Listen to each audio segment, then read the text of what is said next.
Masa aksi yang tergabung dalam Front Pemuda Taliwang Kabupaten Sumbar. Masa dari masa buruh dari sejumlah daerah hari ini berunjuk rasa di Jakarta. Mereka menggelar aksi protes di depan Istana Kepresidenan. Halo semuanya, perkenalkan nama saya Bobi Chandra Silalahi. Saya dari Prodi Akuntansi dengan nomor induk mahasiswa 29023500053.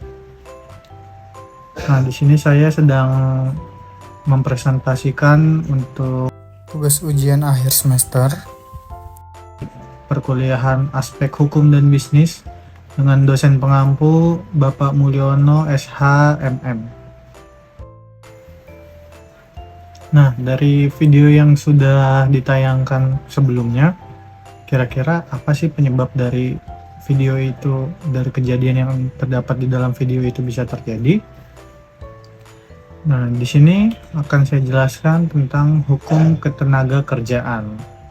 Jadi di Indonesia ini untuk sekarang ini sedang ramai tentang proses perubahan hukum ketenaga kerjaan, di mana itu menuai banyak pro dan kontra di masyarakat yang menghasilkan banyak masyarakat yang tidak terima dengan perubahan-perubahan baru-baru ini tentang hukum ketenaga kerjaan. Nah, untuk lebih jelasnya saya akan menjelaskan materi tentang hukum ketenaga kerjaan. Pertama, kita harus tahu apa sih hukum ketenaga kerjaan itu. Hukum ketenaga kerjaan adalah himpunan aturan yang mengatur hubungan antara pekerja dan pengusaha, termasuk perlindungan dan hak serta kewajiban dari masing-masing pihak. Nah, di sini ada dasar hukum ketenaga kerjaan. Yang pertama itu ada UUD 1945 atau Undang-Undang Dasar 1945. Nah, di sini UUD 1945 berperan sebagai dasar utama dari hukum ketenaga kerjaan Indonesia. Karena UUD 1945 merupakan dasar hukum di negara Indonesia sendiri. Kemudian ada Undang-Undang Ketenaga Kerjaan. Di sini merupakan peraturan perundang-undangan yang menjadi landasan hukum dalam hubungan industrial. Dan yang ketiga ada Konvensi ILO. Nah, Konvensi ILO itu apa sih? Jadi Indonesia juga telah meratifikasikan sejumlah konvensi internasional organisasi buruh atau yang disingkat dengan ILO yang berkaitan dengan ketenaga kerjaan. Jadi yang dari tiga ini adalah yang mencakup tentang dasar hukum ketenaga kerjaan. Nah, kemudian kita harus memahami terlebih dahulu apa itu tenaga kerja dan apa itu definisi tenaga kerja. Nah, di sini definisi tenaga kerja itu ternyata ada tiga, ada pembagiannya ada tiga. Yang pertama, karyawan. Nah, karyawan itu adalah orang yang bekerja dengan ikatan kerja dalam hubungan kerja dengan satu atau beberapa dokumen perjanjian kerja atau kontrak kerja. Jadi karyawan itu adalah seorang pekerja tapi yang dikontrak secara resmi oleh perusahaan. Kemudian yang kedua ada pekerja. Nah, di sini pekerja itu apa perbedaan pekerja dan karyawan? Ternyata pekerja itu termasuk dengan karyawan. Cuman yang membedakan adalah pekerja itu bisa jadi pekerja lepas, pekerja kontrak, buruh harian lepas, buruh waktu tertentu, dan buruh makanan menetap. Jadi semua orang yang bisa bekerja itu adalah pekerja, tapi semua pekerja belum tentu dia adalah seorang karyawan. Kemudian di sini ada tenaga kerja bukan pekerja. Nah, maksudnya apa? Tenaga kerja bukan pekerja ini meliputi pengusaha, pimpinan, dan tenaga kerja pada sektor informal. Nah, kemudian di sini akan saya bahas untuk hak dan kewajiban tenaga kerja. Nah, hak tenaga kerja itu apa sih? Jadi hak tenaga kerja itu termasuk hak atas upah yang layak, lalu ada keselamatan dan kesehatan kerja, cuti, dan hak asuransi ketenaga kerjaan. Kemudian di sini ada kewajiban tenaga kerja. Kalau ada hak tenaga kerja, pasti ada juga kewajiban untuk tenaga kerja.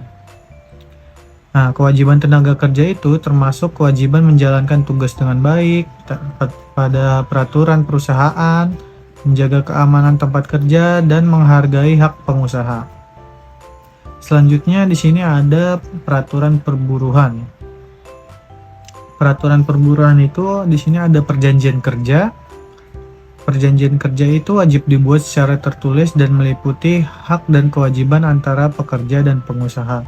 Jadi sebelum kita bekerja di suatu perusahaan, kita harus mendapatkan perjanjian kerja. Nah, gunanya untuk apa? Karena di sini perjanjian kerja wajib diminta untuk supaya kita bisa mendapatkan hak dari pekerjaan kita tersebut. Kemudian ada standar kerja. Baik produktivitas kerja maupun waktu kerja harus memenuhi ketentuan yang telah ditetapkan. Nah, jadi dalam bekerja itu sudah ada standar kerja atau yang biasa kita kenal dengan SOP. Standar kerja yang baik harus kita ketahui agar kita tidak melakukan pekerjaan secara berlebihan dan juga sudah ditetapkan sesuai dengan perjanjian. Nah, selanjutnya peraturan perburuhan untuk pekerja asing. Perlu adanya perizinan dan pengawasan ketat terhadap tenaga kerja asing yang bekerja di Indonesia.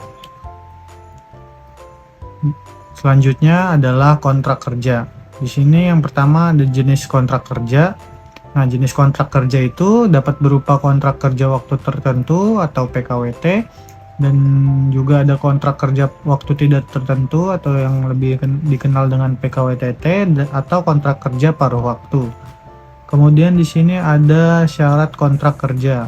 Nah, syarat kontrak kerja itu termasuk syarat kewajiban dari pekerja dan pengusaha yang harus dipenuhi dalam sebuah kontrak kerja. Lalu di sini ada batasan kontrak kerja. Undang-Undang Ketenagakerjaan juga mengatur batasan jumlah kontrak yang dapat diberikan kepada pekerja. Nah, selanjutnya ada perlindungan ketenagakerjaan.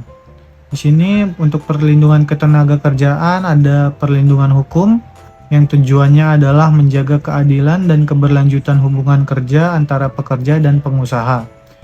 Lalu di sini ada perlindungan kesehatan dan keselamatan kerja. Pengusaha wajib menyediakan peralatan keselamatan dan menjaga lingkungan kerja yang aman. Lalu di sini ada penyelesaian sengketa kerja. Yang pertama itu adalah mediasi. Mediasi itu adalah proses penyelesaian sengketa melalui mediasi, yaitu upaya pencapaian kesepakatan secara musyawarah.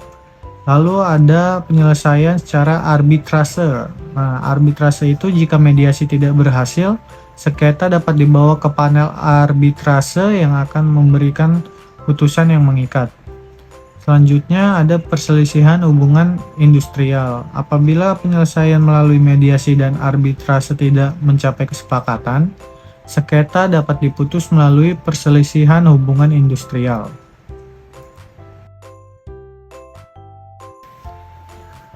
Nah, sekian penjelasan singkat saya tentang hukum ketenagakerjaan. Kiranya apa yang bisa saya sampaikan barusan bisa bermanfaat bagi saya dan juga semua orang yang menyaksikan.